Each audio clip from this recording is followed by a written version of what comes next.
expired, and I recognize the gentleman from Utah, Mr. Chaffetz. Thank you, Mr. Chairman, and thank you, Mr. Secretary. I was going to ask about the 18 phone calls you made to Rahm Emanuel, more than any other member of Congress, but we'll have to save that for another day.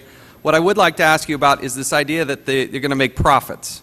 I'm going to read two statements and ask you a question from Neil Barofsky's testimony that's coming up. First one is, quote, on page 13, Treasury's own TARP financial statement estimates that Treasury will not be made whole, but is rather projected to lose more than $30 billion on its AIG investments. Second quote later in the same paragraph, narrowly asserting that taxpayers will be, quote, made whole, end quote, on Maiden Lane 3, just one part of the AIG counterparty transactions, without mentioning the huge losses Treasury expects to suffer on other inextricably linked parts of the very same transactions, is simply unacceptable.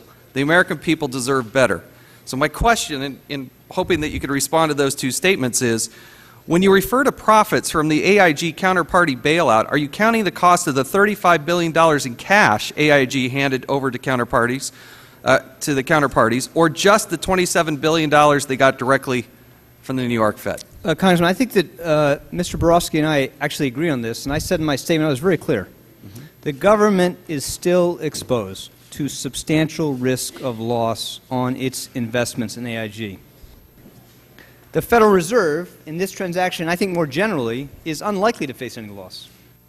That is a good thing. We should welcome that.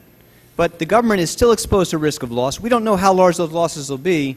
What we refer to is not a projection. It's just an estimate based on current market prices. But the really important thing, and I hope you will join us in this, is if we adopt this financial responsibility fee, the taxpayer will not bear a penny of the burden for Sounds what we like a did tax to me. It doesn't under sound, the TARP. Sounds like a tax to me. And that, Well, you can call it what you want, but what it is a I simple call it a principle. tax, and I wish you would too. I'd call it what it is. Well, you know, again, in the law the Congress passed authorizing these actions, Congress required the Secretary of the Treasury to propose a way to make sure taxpayers are held harmless.